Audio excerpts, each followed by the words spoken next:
여러분 안녕하세요. 생각나입니다. 최근에 다시 한번 수수료 부분을 체크하고 있었는데요.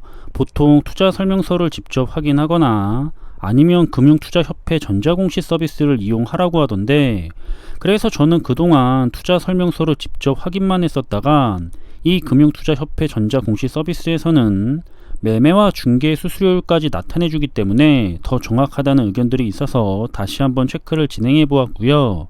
차이가 조금 있다는 게 보여서 그래서 다시 정리를 해보았습니다. 그래서 국내에 상장되어 있는 S&P 500 지수와 관련된 주요 ETF들을 살펴보자면, KB가 원래는 하나로나 아리랑처럼 굉장히 비싸게 수수료가 잡혀 있었는데, 역시나 확인을 해보니까 작년에 아주 대폭 수수료를 인하했다는 걸 확인할 수가 있었고요.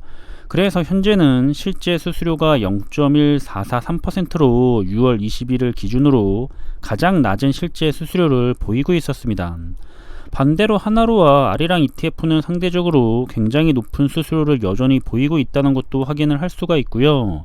그래서 실제 운영 보수가 저렴한 ETF들은 코덱스와 타이거, 에이스, 그리고 KB 정도라고 생각이 되는 것 같습니다. 그리고 각 ETF의 성과에 대한 차이도 확인을 해봤었는데요. 동일한 S&P 500 지수에 투자를 하기 때문에 얼마나 운용사들이 잘 운영하고 있는지 확인을 해보려고 했고요. 비교를 위해서 가장 늦게 상장을 했던 우리 ETF의 상장 이후 최근의 시기까지로 정리를 했었습니다. 결과는 보시는 것처럼 삼성자산운용의 코덱스 ETF가 가장 높았는데요. 아무래도 분배금을 재투자하는 TR 방식의 ETF다 보니까 확실히 성과가 가장 좋은 것 같고요. 나머지는 PR 방식의 ETF들인데 코덱스 ETF를 제외하면 한국투자신탁의 에이스 ETF가 가장 높은 성과를 보여주고 있었고, 확실히 네임 밸류가 있는 운용사들이 관리를 더 잘하고 있는 것 같다는 그런 생각이 들었던 것 같습니다. 그럼 해외 ETF들과도 비교를 해보자면, 우선 S&P 500 지수를 추종하는 ETF에 대해서 수수료만을 놓고 봤을 때 절세 계좌를 활용하지 않는다면 해외 ETF로 직투를 하는 것이 더 유리한 사항입니다.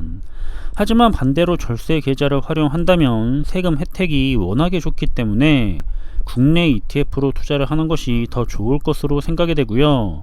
저는 개인적으로는 절세 계좌는 꼭 활용을 하는 게 좋다고 생각하고 있고, 절세 계좌만 활용을 해도 금액을 풀로 채우기가 매우 어려운 편이기 때문에 해외 ETF에 꼭 투자해야 할 이유가 없다면 해외 ETF로 직투를 하는 것보다는 확실히 절세 계좌를 활용해서 투자를 하시라고 투자자들에게 권해드리고 싶은 마음입니다. 마지막으로 국내 ETF에 대해서 정리를 하자면, 개인적으로는 분배금에 대한 15.4%의 세금도 낼 필요가 없이 재투자가 되면서 장기적인 성과를 더 높게 가져갈 수가 있는 코덱스 ETF가 가장 좋지 않을까 하는 생각인데요.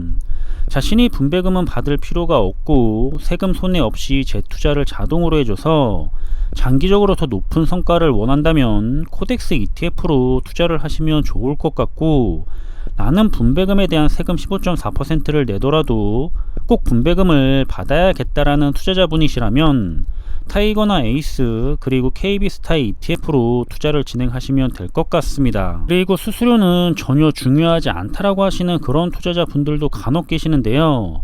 물론 수수료가 전부는 아니지만, 하지만 수수료가 투자 종목을 선택하는 데 있어서 큰 비중을 차지하는 것은 사실입니다. 더군다나 같은 지수를 추종하고 있는데 당연히 더 저렴한 수수료로 투자를 해야겠죠. 개인적인 생각으로는 국내 S&P 500 ETF의 경우에는 네임 밸류가 좋은 운용사들이 수수료도 더 저렴한 편이고 지수에 대한 성과도 좋았기 때문에 자신한테 잘 맞는 ETF를 선택만 하시면 될 것 같습니다.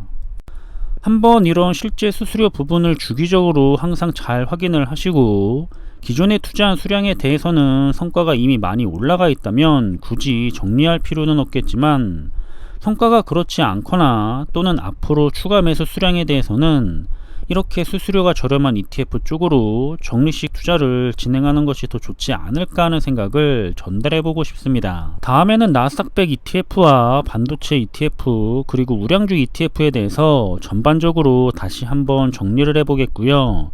그럼 이번에 준비한 내용은 여기서 마무리하겠습니다.